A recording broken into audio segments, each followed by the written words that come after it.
शुभोदय बच्चों, आज की कक्षा में आप सबका स्वागत है। बच्चों, कल हमने बसंत की सच्चाई पाठ के दूसरा दृश्य के बारे में जानकारी प्राप्त कर चुके हैं। मैं आशा करती हूँ आप इस पाठ के बारे में अच्छी तरह पढ़ाई कर चुके हैं और इस पाठ का आशय यानी इस पाठ में क्या कहा गया है, अर्थात इस पाठ में जो गुण है उन सारे गुणों को आप अपने जीवन में अनुकरण कर लेंगे। बच्चों, आप सभी जानते हैं ना, हम बसंत की सच्चाई पाठ के पहला दृश्य में क्या देखे थे। हम सभी पहला दृश्य में देखे थे कि बसंत एक 12 वर्ष का लड़का है और वहां स्वाभिमानी है, अर्थात परिश्रम करके ही जीवन निर्वाह करना चाहता है। परिश्रम के बिना जो पैसा मिलता है उन पैसों को वहां भीख के समान समझता है। बच्चों, आप सभी को भी इन सारे गुणों का अनुकरण आपके जीवन में कर लेना चाहिए। आप भी मन ही मन प्रतिज्ञा कर लेना चाहिए कि आप भी स्वाभिमानी बनकर रहेंगे और परिश्रम से ही जीवन निर्वाह करने का अनुकरण कर लेंगे, प्रयास करेंगे। परिश्रम के बिना आपको जो पैसा मिलता है उन पैसों को आप भीख के समान समझ लेंगे, यानी उन पैसों से दूर रहेंगे। ಮಕ್ಕಳೇ, ನಾವೆಲ್ಲ ನಿನ್ನೆ ಮತ್ತು ಮೊನ್ನೆಯ ತರಗತಿಗಳಲ್ಲಿ ಬಸಂತ್ ಕಿ ಸಚ್ಚಾಯಿ ಪಾಠದಲ್ಲಿ ಬಸಂತ್ ಅನ್ನೋ ಬಾಲಕನ ಬಗ್ಗೆ ಸಾಕಷ್ಟು ವಿಷಯಗಳನ್ನು ಕಲ್ತಿದ್ದೀವಿ. ಕೇವಲ 12 ವರ್ಷದ ಬಾಲಕ ಯಾವ ರೀತಿಯಾಗಿ ಸ್ವಾಭಿಮಾನಿಯಾಗಿ ಜೀವನ ನಿರ್ವಹಣೆಯನ್ನ ಮಾಡ್ತಾ ಇದ್ದ ಮತ್ತು ಪರಿಶ್ರಮದಿಂದಲೇ ಕಾಯಕವೇ ಕೈಲಾಸ ಅನ್ನೋ ಒಂದು ತತ್ವವನ್ನು ಯಾವ ರೀತಿಯಾಗಿ ಅವನು ತನ್ನ ಜೀವನದಲ್ಲಿ ಅಳವಡಿಸಿಕೊಂಡಿದ್ದ. ಕಾಯಕ ಮಾಡಿಯೇ ತನ್ನ ಜೀವನ ನಿರ್ವಹಣೆಯನ್ನು ಮಾಡಬೇಕು, ಅದರಿಂದ ಬಂದಂಥ ಹಣವನ್ನು ಮಾತ್ರ ಸ್ವೀಕರಿಸಬೇಕು ಅನ್ನೋ ಭಾವನೆಯನ್ನು ಅವನು ತಳೆದಿದ್ದ. ಕಾಯಕದ ಹೊರತಾಗಿ ಬಂದಂಥ ಹಣವನ್ನು ಅವನು ಭಿಕ್ಷೆಗೆ ಸಮಾನ ಅಂತ ಅಂದ್ಕೊಳ್ತಿದ್ದ. ಆ ರೀತಿಯ ಉದಾತ್ತವಾದಂತಹ ಗುಣಗಳನ್ನು ಮಕ್ಕಳೇ ನೀವೆಲ್ಲರೂ ಸಹ ಈಗಿನಿಂದಲೇ ನಿಮ್ಮ ಜೀವನದಲ್ಲಿ ಅಳವಡಿಸಿಕೊಳ್ಳುವ ಒಂದು ಪ್ರಯತ್ನವನ್ನು ಮಾಡಬೇಕು.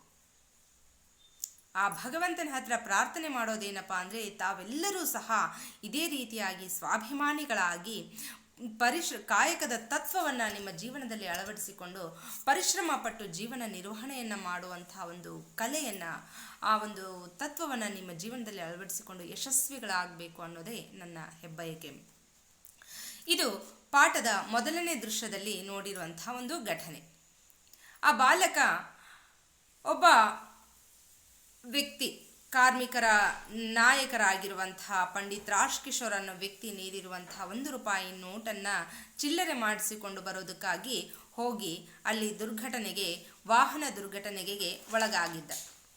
ಇದು ಮೊದಲನೇ ಭಾಗದ ದೃಶ್ಯವಾದರೆ, ಎರಡನೇ ಭಾಗದ ದೃಶ್ಯದಲ್ಲಿ ನಾವು ದುರ್ಘಟನೆಗೆ ಒಳಗಾಗಿದ್ದಂತಹ ಆ ಬಾಲಕ ಎಚ್ಚರಗೊಂಡಾಗ ಮೊದಲಿಗೆ ನೆನಪಾಗಿರುವಂಥದ್ದು ಏನವನಿಗೆ, ಇನ್ನೊಬ್ಬ ವ್ಯಕ್ತಿಗಳಂದರೆ ಈಗಿನ ಒಂದು ಸಮಾಜದಲ್ಲಿ ಎಲ್ಲ ಸ್ವಾರ್ಥಿಗಳಾಗಿರುವಂತಹ ಕಾರಣಕ್ಕಾಗಿ ಆ ಹಣವನ್ನು ಸ್ವಂತ ಬಳಕೆ ಮಾಡಿಕೊಳ್ತಾ ಇದ್ರು. ಆದರೆ ಆ ಬಾಲಕ ಎಚ್ಚರವಾದ ತಕ್ಷಣವೇ ನೆನಪಿಸಿಕೊಂಡಂಥದ್ದೇನು, ತಾನು ಆ ವ್ಯಕ್ತಿಗೆ ಚಿಲ್ಲರೆ ಹಣವನ್ನು ಹಿಂದಿರುಗಿಸಬೇಕಾಗಿತ್ತು ಅನ್ನೋದನ್ನು ಅವನು ನೆನಪಿಸ್ಕೊಳ್ತಾನೆ. ತಕ್ಷಣ ತನ್ನ ಸಹೋದರನಾದಂಥ ಪ್ರತಾಪ್ನ ಹತ್ರ ಹೋಗಿ ಅವನೇನು ಮಾಡ್ತಾನೆ, ಆ ಹಣವನ್ನು ಹಿಂತಿರುಗಿಸೋದಕ್ಕೆ ಅವನ ಕೈಲಿ ಹಣವನ್ನು ಕೊಟ್ಟು ಕಳಿಸ್ತಾನೆ. ಅಣ್ಣನ ಮಾತನ್ನ ಕೇಳಿ ಪಂಡಿತ್ ರಾಜ್ಕಿಶೋರ್ ಅವರ ಮನೆಗೆ ಹೋದಂತಹ ಪ್ರತಾಪ್ ನಡೆದಂತಹ ಎಲ್ಲ ಘಟನೆಯನ್ನ ಹೇಳಿ ತನ್ನ ಅಣ್ಣನ ಎರಡೂ ಕಾಲುಗಳ ಮೇಲೆ ಗಾಡಿ ಹತ್ತಿ ಹೋಗಿ ಆ ಕಾಲುಗಳು ಮುರಿದು ಹೋಗಿರುವಂತಹ ಒಂದು ದುಸ್ಥಿತಿಯನ್ನು ಅರ್ಥ ಮಾಡಿಸಿ ಅವರಿಗೆ ಮನವರಿಕೆ ಮಾಡ್ತಾನೆ. ಆ ಒಂದು ಕಾರಣಕ್ಕಾಗಿ ತನ್ನ ಸಹೋದರ ಅವರಿಗೆ ಹಣವನ್ನು ಹಿಂತಿರುಗಿಸೋದಕ್ಕೆ ಸಾಧ್ಯ ಆಗಲಿಲ್ಲ ಅನ್ನೋ ಒಂದು ಮಾತನ್ನು ಅವರಿಗೆ ಹೇಳಿದಾಗ ಅವನೇನು ಆ ಒಂದು ಪಂಡಿತ್ ರಾಜ್ ಕಿಶೋರ್ ಅವರು ಬಸಂತ್ ಮತ್ತು ಪ್ರತಾಪನಿಗೆ ಸಹಾಯ ಮಾಡೋದಕ್ಕೆ ಮುಂದಾಗ್ತಾರೆ. ಪ್ರತಾಪ್ನಿಂದಲೇ ಅವರ ತಂದೆ ತಾಯಿಗಳ ಒಂದು ಕೊಲೆಯ ಬಗ್ಗೆಯೂ ಆ ಮಾಹಿತಿಯನ್ನು ಪಡ್ಕೊಂಡಂತಹ ಪಂಡಿತ್ ರಾಜ್ ಕಿಶೋರ್ ಅವರು ನಿಜಕ್ಕೂ ಆ ಇಬ್ಬರು ಸಹೋದರರ ದುಸ್ಥಿತಿಯನ್ನು ಕಂಡು ಮರುಗ್ತಾರೆ. ಮನಸ್ಸಿನಿಂದಲೇ ಅವರು ನಿರ್ಧಾರ ಮಾಡ್ಕೊಳ್ತಾರೆ, ಈ ಇಬ್ಬರು ಬಾಲಕರಿಗೂ ತಮ್ಮಿಂದ ಏನಾದರೂ ಒಂದು ಸಹಾಯವನ್ನು ಮಾಡಲೇಬೇಕು ಅಂತ ನಿಶ್ಚಯಿಸಿ ಆ ಮಗುವನ್ನು ಅವರ ಮನೆಗೆ ಕರ್ಕೊಂಡು ಹೋಗುವಂಥ ನಿರ್ಧಾರವನ್ನು ಮಾಡ್ತಾರೆ. ಕೊನೆಗೆ ಹೋಗುವಂಥ ಸಂದರ್ಭದಲ್ಲಿ ಅವರ ಮನೆಯ ಸೇವಕ, क्या आप सभी जानते हैं ना, पंडित राज किशोर जी के घर के सेवक का नाम क्या था? हाँ बच्चों, आपने बिल्कुल ठीक कहा है. पंडित राज किशोर जी के घर के सेवक का नाम था अमर सिंह. अमर सिंह से पंडित राज किशोर कहते हैं, हम बीको अहीर के घर जा रहे हैं. अहीर टीला में रहने वाले बीको अहीर के घर जा रहे हैं. तुम डॉक्टर वर्मा को बुलाकर वहाँ पर आ जाना. डॉक्टर को लेकर आना है और जल्दी आना है. ತಮ್ಮ ಮನೆಯ ಸೇವಕನಿಗೆ ಆಜ್ಞೆ ಮಾಡ್ತಾರೆ, ನಾವು ಅಹೀರ್ ಟಿಲೆಯಲ್ಲಿರುವಂಥ ಬೀಕೋ ಅಹೀರ್ ಅವರ ಮನೆಗೆ ಹೋಗ್ತಾ ಇದ್ದೀವಿ. ಡಾಕ್ಟರ್ ವರ್ಮಾರವರನ್ನು ಕರ್ಕೊಂಡು ನೀನು ಆದಷ್ಟು ಬೇಗ ಬೇರೆಯವರ ಹತ್ರ ಮನೆಯ ವಿಳಾಸವನ್ನು ಕೇಳಿ ಅವರ ಮನೆಗೆ ಕರ್ಕೊಂಡು ಬಾ ಅಂಥೇಳಿ ಪ್ರತಾಪ್ನನ್ನು ಕರ್ಕೊಂಡು ಅವರು बसंत ಮತ್ತು ಪ್ರತಾಪ್ ಅವರ ಮನೆಗೆ ಹೊರಡ್ತಾರೆ. ये था पहला और दूसरा दृश्य की घटना. अब हम देखते हैं तीसरा दृश्य में पंडित राज किशोर जी बसंत और प्रताप की सहायता किस प्रकार करते हैं. आइए बच्चों, अब हम देखते हैं तीसरा दृश्य में क्या है. स्टेज पर एक कच्चे घर के अंदर के उसारे का दृश्य. जमीन पर दरी बिछी है, उस पर बसंत लेटा है. रह रह कर दर्द से कराह उठता है. प्रताप और राज किशोर का प्रवेश होता है. जिस तरह पहला दृश्य और दूसरा दृश्य में हम बाजार का मंच पर बाजार का दृश्य देखे थे, लेकिन यहाँ पर तीसरा दृश्य में स्टेज पर एक कच्चे घर के अंदर के ओसारे का दृश्य है. ಮೂರನೇ ದೃಶ್ಯದಲ್ಲಿ ವೇದಿಕೆಯ ಮೇಲೆ ನಾವು ಮಾರುಕಟ್ಟೆಯ ದೃಶ್ಯವನ್ನು ಕಾಣೋದಿಲ್ಲ. ಅಲ್ಲಿ ಒಂದು ಕಚ್ಚೆಗರ್, ಒಂದು ಸಾಮಾನ್ಯವಾಗಿರುವಂತಹ ಗುಡಿಸಲನ್ನು ಹೊಂದಿರುವಂತಹ ಒಂದು ಮನೆಯನ್ನು ನಾವಲ್ಲಿ ಗುಡಿಸಲನ್ನು ನೋಡ್ತೀವಿ. ಒಸಾರೆ ಅಂದರೆ ನಡುಮನೆಯ ದೃಶ್ಯ. ಜಮೀನ್ ಪರ್ ದರಿ ಬಿಛಿ ಹೇ. ಜಮೀನ್ ಅಂದರೆ ಭೂಮಿ, ಜಮೀನ್ ಪರ್ ದರಿ ಅಂದರೆ ಹಾಸಿಗೆಯನ್ನು ಹಾಸಲಾಗಿದೆ. ಬಿಛಾನ ಅಂದರೆ ಹಾಸುವುದು, ಹರಡುವುದು. ಉಸ್ ಪರ್ ಬಸಂತ್ ಲೇಟಾ ಹೇ. ಲೇಟಾ ಅಂದರೆ ಮಲಗಿದ್ದಾನೆ. ಆ ನಡುಮನೆಯ ಜಾಗದಲ್ಲಿ ಬಸಂತ್ ಹಾಸಿಗೆಯನ್ನು ಹಾಸಿಕೊಂಡು ಅಲ್ಲಿ ಬಸಂತ್ ಅನ್ನೋ ಬಾಲಕ ಮಲಗಿದ್ದಾನೆ. ರಹ ರಹ ಕರ್ ದರ್ದ್ ಸೆ ಕರಾಹ ಉಠತಾ ಹೇ. ಸಹಿಸಿಕೊಳ್ಳೋದಕ್ಕೆ ಆಗದೇ ಇರೋಷ್ಟು ನೋವಾದಾಗ ನರಳುತ್ತಾ ಇದ್ದಾನೆ. ದರ್ದ್ ಅಂದರೆ ನೋವು. ಕರಾಹ ಉಠತಾ ಹೇ ಅಂದರೆ ನರಳಾಡ್ತಾನೆ. ಉಸಿ ಸಮಯ ಪ್ರತಾಪ್ और ರಾಜ್ ಕಿಶೋರ್ का ಪ್ರವೇಶ ಹೋತಾ ಹೇ.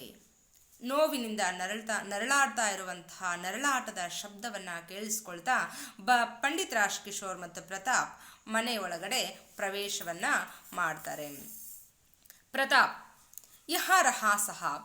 ಪಂಡಿತ್ ರಾಜ್ ಕಿಶೋರ್ ಅವರನ್ನು ಕರ್ಕೊಂಡು ಬಂದಂತಹ ಪ್ರತಾಪ್ ಅವರಿಗೆ ಇವನೇ ನಮ್ಮ ಸಹೋದರ ಅಂತ ಹೇಳಿ ಪರಿಚಯ ಮಾಡಿಕೊಡ್ತಾನೆ. ರಾಜ್ ಕಿಶೋರ್, ಅರೆ ಯಹಾ ತೋ ಜಮೀನ್ ಪರ್ ಲೇಟಾ ಹೇ. ರಾಜ್ ಕಿಶೋರ್ ಪ್ರತಾಪನಿಗೆ ಪ್ರಶ್ನೆ ಮಾಡ್ತಾರೆ, ನಿನ್ನ ಸಹೋದರ ಇಲ್ಲಿ ನೆಲದ ಮೇಲೆ ಮಲಗಿದಾನಲ್ಲ, ಯಾಕೆ? ಬಸಂತ್,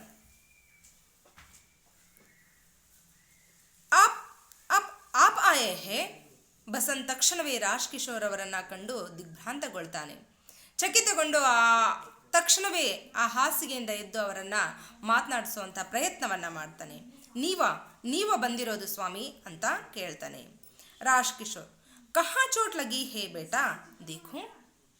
ಪಂಡಿತ್ ರಾಜ್ ಕಿಶೋರ್ ಅವರು ಪ್ರತಾಪ್ ಬಸಂತನನ್ನ ಮಲಗಿರುವಂಥ ಬಸಂತನನ್ನ ಸಮಾಧಾನ ಪಡಿಸ್ತಾ ಆತನನ್ನ ಪ್ರಶ್ನೆ ಮಾಡ್ತಾರೆ, ಎಲ್ಲಿ ನಿನಗೆ ನೋವಾಗಿರೋದು ಮಗು, ನಾನು ನೋಡಬಹುದಾ?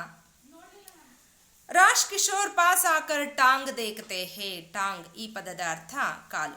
ರಾಜ್ ಕಿಶೋರ್ ಅವರು ಹತ್ತಿರ ಬಂದು ಆತನ ಕಾಲನ್ನ ನೋಡ್ತಾರೆ. ಕಿಸಿನೆ ಫಸ್ಟ್ ಏಡ್ ದಿ ಹೇ. ಯಾರೋ ರಸ್ತೆ ಮೇಲೆ ದುರ್ಘಟನೆಗೆ ಒಳಗಾದಂತಹ ಬಸಂತನ ಒಳ್ಳೆಯ ಗುಣವನ್ನ ಮೆಚ್ಚಿ ಆತನಿಗೆ ಸಹಾಯ ಮಾಡಬೇಕು ಅನ್ನೋ ಒಂದು ಉದ್ದೇಶದಿಂದ ಆತನಿಗೆ ಪ್ರಥಮ ಚಿಕಿತ್ಸೆಯನ್ನ ನೀಡಿದ್ರು. ಪಟ್ಟಿ ಬಂಧಿ ಹೇ. ಬಂಧಿ ಅಂದ್ರೆ ಕಟ್ಟುವುದು. ಪಟ್ಟಿಯನ್ನ ಕಟ್ಟಿದ್ರು, ಬ್ಯಾಂಡೇಜ್ ಅನ್ನ ಹಾಕಿದ್ರು. ಛೂತೆ ಹಿ ಛೀಕ್ ನಿಕಲ್ ಜಾತಿ ಹೇ. ಮುಟ್ಟಿದ ತಕ್ಷಣವೇ ಜೋರಾಗಿ ಕಿರಿಚಿಕೊಳ್ತಾನೆ. ಬಸಂತ್ ಓಂಟ್ ಬೀಂಚ್ಕರ್ ಖೀಂಚ್ತಾ ಹೇ. ಬಸಂತ್ ಆ ತುಟಿಯನ್ನ ನಡಗಿಸ್ತಾ ನೋವನ್ನ ಸಹಿಸಿಕೊಳ್ಳೋದಕ್ಕಾಗದೆ ಜೋರಾಗಿ ಕಿರಿಚಿಕೊಳ್ತಾನೆ.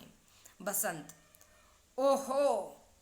ರಾಜ್ ಕಿಶೋರ್ ಕುಚ್ ದೇರ್ ಇಸಿ ತರಹ ದೇಖ್ತೆ ಹೇ. ಬಸಂತ್ ನೋವನ್ನು ಸಹಿಸಿಕೊಳ್ಳೋದಕ್ಕಾಗದೆ ಅಯ್ಯೋ ಆಹಾ ಎಂದು ಜೋರಾಗಿ ಕಿರಿಚಿಕೊಳ್ತಾ ಇರ್ತಾನೆ. ರಾಜ್ ಕಿಶೋರ್ ಆತನ ನರಳಾಟವನ್ನು ನೋಡಿ ತುಂಬ ವ್ಯಥೆ ಪಡ್ತಾರೆ.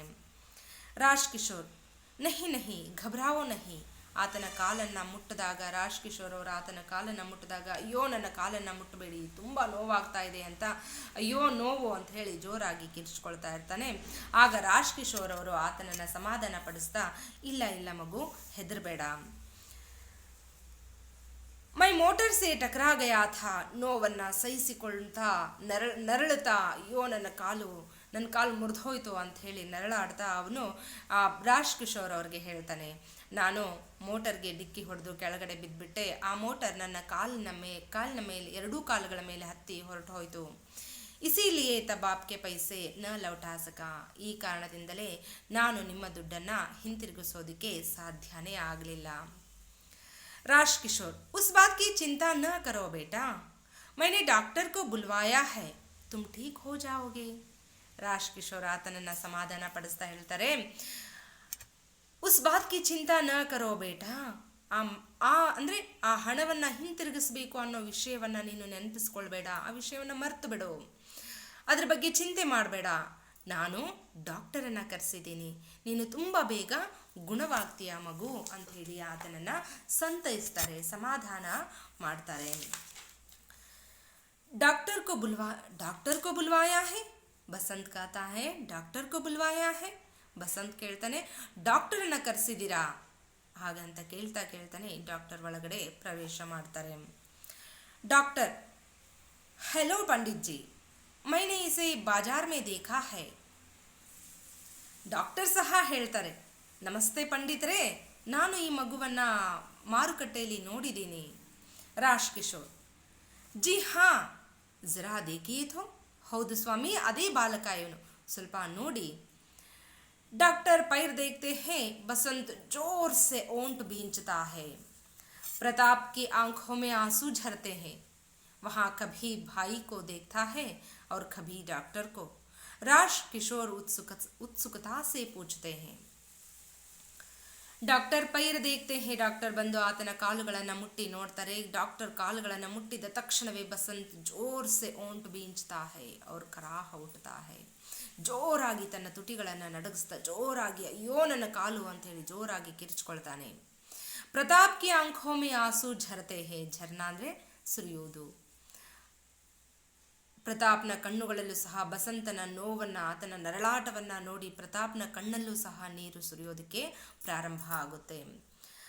ವಹಾ ಕಭಿ ಭಾಯಿ ಕೋ ದೇಖ್ತಾ ಹೇ ಅವ್ರ ಕಭಿ ಡಾಕ್ಟರ್ ಕೋ. ಪ್ರತಾಪ್ ಒಮ್ಮೆ ತನ್ನ ಸಹೋದರನನ್ನ ನೋಡ್ತಾನೆ, ಮತ್ತೊಂದು ಸಾರಿ ಡಾಕ್ಟರ್ನ ನೋಡ್ತಾನೆ. ಆಗ ರಾಜ್ ಕಿಶೋರ್ ಉತ್ಸುಕತಾ ಸೇ ಪೂಜ್ತೆ ಹೇ.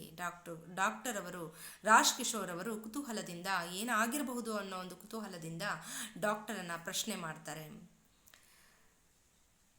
ಕ್ಯೂ ಡಾಕ್ಟರ್, ಠೀಕ್ ಹೋ ಜಾಯೇಗಾ ನಾ.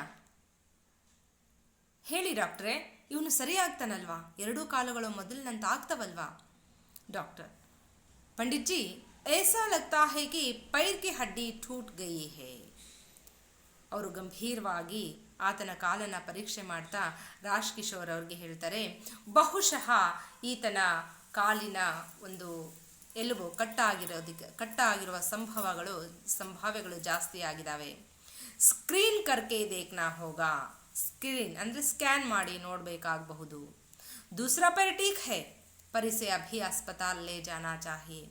ಮತ್ತೊಂದು ಕಾಲು ಸರಿಯಾಗಿದೆ, ಆದರೆ ತಕ್ಷಣವೇ ಈತನನ್ನು ಆಸ್ಪತ್ರೆಗೆ ದಾಖಲು ಮಾಡಬೇಕಾಗಬಹುದು. ರಾಜ್ ಕಿಶೋರ್, ತೋ ಕ್ಯಾ ಹುವಾ ಅಭಿ ಲೇ ಚಲೋ. ಏನಾಯಿತು ಹಾಗಿದ್ರೆ ಈಗಲೇ ತಕ್ಷಣವೇ ಈತನನ್ನು ಆಸ್ಪತ್ರೆಗೆ ಕರ್ಕೊಂಡು ಹೋಗೋಣ. ಮೈ ಆಂಬ್ಯುಲೆನ್ಸ್ ಕೆ ಲಿಯೆ ಫೋನ್ ಕರ್ ಆತಾ ಹೂಂ.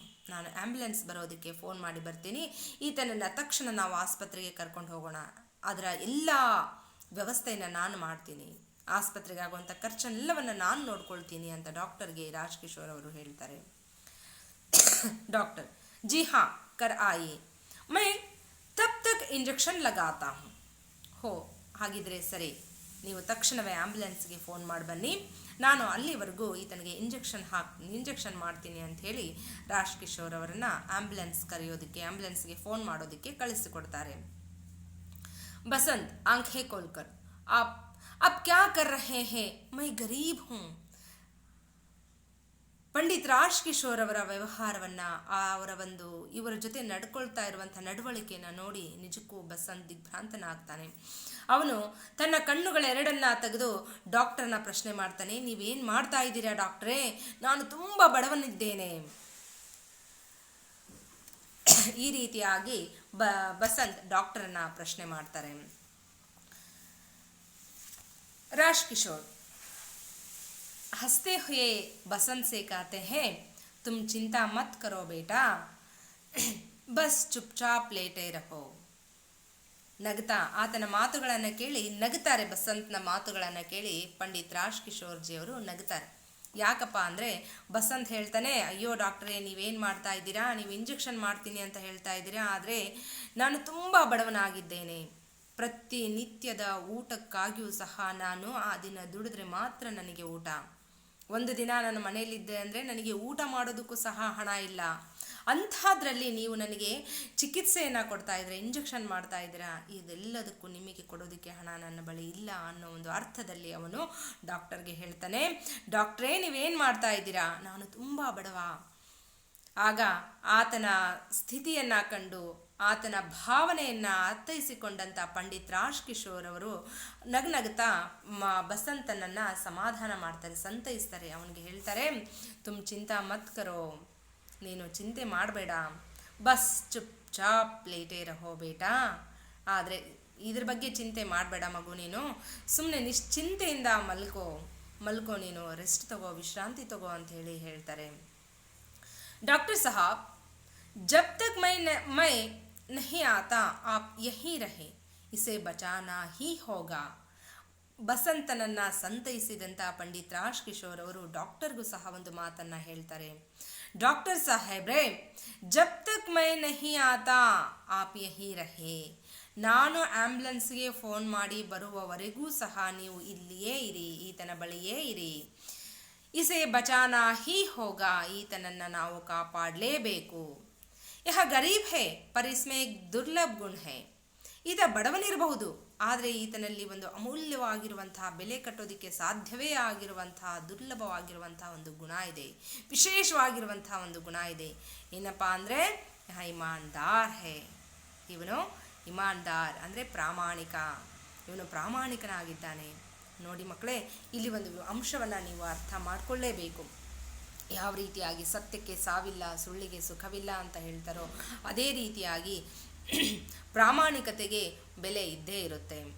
ಆ ಪ್ರಾಮಾಣಿಕತೆ ನಮ್ಮಲ್ಲಿ ಇದ್ದರೆ ನಾವು ಎಲ್ಲೇ ಹೋಗಲಿ, ಎಂಥ ಕಷ್ಟದ ಪರಿಸ್ಥಿತಿಯಲ್ಲೇ ಇರಲಿ, ನಮಗೆ ಸಹಾಯ ಮಾಡೋದಕ್ಕೆ ಸಹಾಯ ಹಸ್ತಗಳು ಕಾಯ್ತಾ ಇರ್ತವೆ. ಯಾವುದೋ ಒಂದು ರೂಪದಲ್ಲಿ ನಮಗೆ ಸಹಾಯ ಸಿಕ್ಕೇ ಸಿಗುತ್ತೆ. ನಮ್ಮ ಪ್ರಾಮಾಣಿಕತನಕ್ಕೆ ನಾವು ಊಹಿಸಿಕೊಳ್ಳೋದಕ್ಕೂ ಆಗದೇ ಇರುವಂಥ ಒಂದು ಸಂತೋಷವನ್ನು, ಸುಖವನ್ನು ನಾವು ಪಡೆಯೋ ಒಂದು ಸಾಧ್ಯತೆಗಳು ಹೆಚ್ಚಾಗಿರ್ತವೆ. ಆದ್ದರಿಂದ ನೀವು ಸಹ ಬಸಂತನಂತೆ ಪ್ರಾಮಾಣಿಕರಾಗಿರಬೇಕು ಅನ್ನೋದೇ ನನ್ನ ಆಸೆ. ನೀವು ಸಹ ಈ ಪ್ರಾಮಾಣಿಕತನವನ್ನು ನಿಮ್ಮ ಜೀವನದಲ್ಲಿ ಅಳವಡಿಸಿಕೊಳ್ಳಿ. ತಂದೆ ತಾಯಿಗಳಿಗಾಗಿರಬಹುದು, ಸಹೋದರ ಸಹೋದರಿಯರಿಗಾಗಿರಬಹುದು, ಶಾಲೆಯಲ್ಲಿ ಎಲ್ಲ ಶಿಕ್ಷಕರುಗಳ ಜೊತೆಯಾಗಿರ್ಬೋದು, ನಿಮ್ಮ ಮಿತ್ರರ ಜೊತೆಯಾಗಿರ್ಬೋದು, ನೀವು ಪ್ರಾಮಾಣಿಕರಾಗಿರಿ. ಯಾವುದೇ ಸುಳ್ಳು ಹೇಳೋದಾಗಲಿ, ಮೋಸ ಮಾಡೋದಾಗಲಿ ಯಾವುದನ್ನು ಸಹ ನೀವು ಬೆಳೆಸ್ಕೊಳ್ಬೇಡಿ. ಈ ವಯಸ್ಸಿನಿಂದಲೇ ಒಳ್ಳೆಯ ನೈತಿಕ ಗುಣಗಳನ್ನು ನಿಮ್ಮಲ್ಲಿ ರೂಢಿಸಿಕೊಂಡು ಒಬ್ಬ ಒಳ್ಳೆಯ ಸಮಾಜ ಸೇವಕನಾಗಿ, ಒಬ್ಬ ಒಳ್ಳೆಯ ವ್ಯಕ್ತಿಯಾಗಿ, ಸಮಾಜಕ್ಕೆ ಹಿತವನ್ನು ಬಯಸುವಂಥ, ದೇಶವನ್ನು ಉದ್ಧಾರ ಮಾಡುವಂಥ ಗುಣಗಳನ್ನು ನೀವು ಅಭಿವೃದ್ಧಿಯನ್ನು ಮಾಡುವಂಥ ಗುಣಗಳನ್ನು ಬೆಳೆಸ್ಕೊಳ್ಳಿ. ಪರಿಶ್ರಮಿಗಳಾಗಿ, ಯಾರು ಸೋಮಾರಿಗಳಾಗಿರ್ತಾರೋ ಅವರ ಒಂದು ಖಾಲಿ ಇರುವಂತಹ ಮೆದುಳು, ಖಾಲಿ ಇರುವಂತಹ ಮನಸ್ಸು ದೆವ್ವಗಳ ಕಾರ್ಖಾನೆಯಾಗಿರುತ್ತೆ. ಅಂದರೆ ಕೆಟ್ಟ ಯೋಚನೆಗಳೇ ಅವರ ಬಳಿ ಸುತ್ತಾ ಇರ್ತವೆ, ಕೆಟ್ಟ ಯೋಚನೆಗಳನ್ನೇ ಅವರು ಮಾಡ್ತಾ ಇರ್ತಾರೆ. ಎಲ್ಲಿ ಆಲೋಚನೆ ಕೆಟ್ಟದಾಗಿರುತ್ತೋ ಅಲ್ಲಿ ಮಾಡುವಂಥ ಕಾರ್ಯಗಳು ಸಹ ಕೆಟ್ಟದಾಗಿರ್ತವೆ. ಮಾಡುವಂಥ ಕಾರ್ಯಗಳು ಕೆಟ್ಟದಾಗಿದ್ದಾಗ ಅದರಿಂದ ಬರುವಂಥ ಫಲವೂ ಸಹ ಕೆಟ್ಟದ್ದೇ ಆಗಿರುತ್ತೆ. ಆದ್ದರಿಂದ ಮಕ್ಕಳೇ, ನೀವು ಸಹ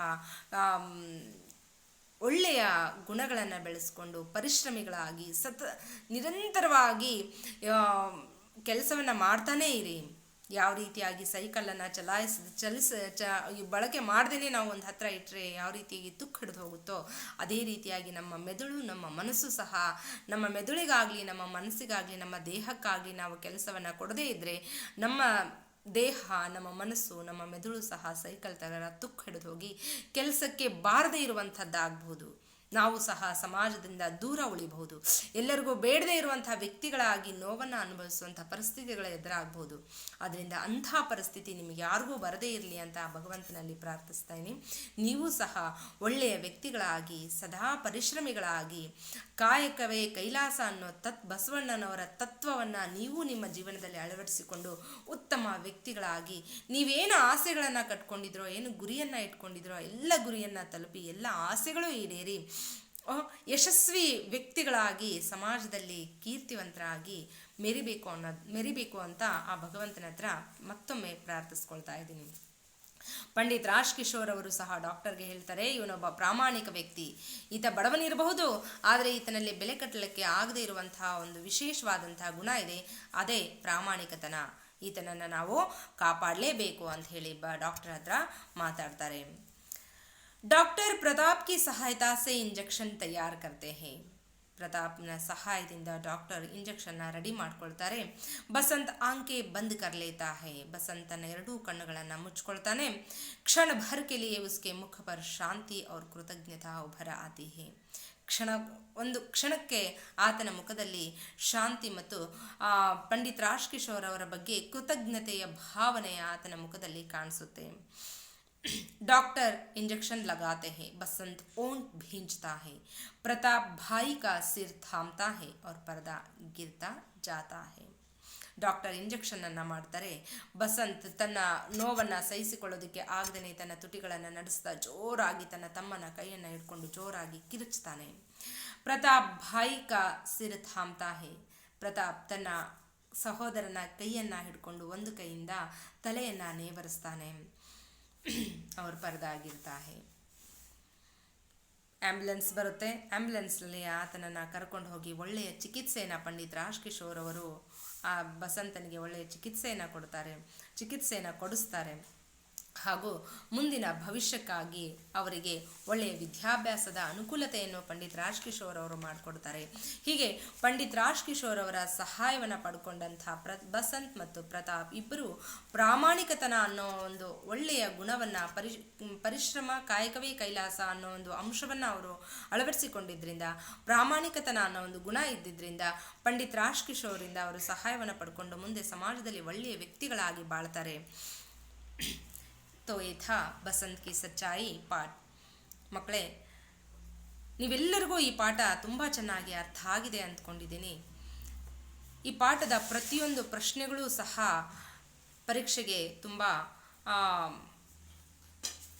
ಬರುವಂತಹ ಪ್ರಶ್ನೆಗಳಾಗಿದ್ದಾವೆ, ಮುಖ್ಯವಾಗಿರುವಂತಹ ಪ್ರಶ್ನೆಗಳಾಗಿದ್ದಾವೆ. ನಾನು ಈಗಾಗಲೇ ಕಳಿಸಿರುವಂಥ ಎಲ್ಲ ಪ್ರಶ್ನೆ ಉತ್ತರಗಳನ್ನು ಪಾಠವನ್ನು ಸರಿಯಾಗಿ ಮತ್ತೊಂದು ಬಾರಿ ಮನೆಯಲ್ಲಿ ಓದಿ ಅರ್ಥ ಮಾಡಿಕೊಂಡು ಆ ಎಲ್ಲ ಪ್ರಶ್ನೋತ್ತರಗಳನ್ನು ಕಂಠಪಾಠ ಮಾಡಿಕೊಂಡು ಪ್ರಶ್ನೆಗಳಿಗೆ ಸರಿಯಾದ ಉತ್ತರವನ್ನು ಬರೆದು ಅವುಗಳನ್ನು ಚೆನ್ನಾಗಿ ಅಭ್ಯಾಸ ಮಾಡಿಕೊಂಡು ಪರೀಕ್ಷೆಗೆ ಸರಿಯಾದ ಸಿದ್ಧತೆಯನ್ನು ಮಾಡ್ಕೊಳ್ತೀರಿ ಅನ್ನೋ ಒಂದು ಆಸೆಯೊಂದಿಗೆ ಇಂದಿನ ಪಾಠವನ್ನು ಮುಗಿಸ್ತಾ ಇದ್ದೀನಿ. ಅವಕಾಶಕ್ಕಾಗಿ ತಮ್ಮೆಲ್ಲರಿಗೂ ಧನ್ಯವಾದಗಳು.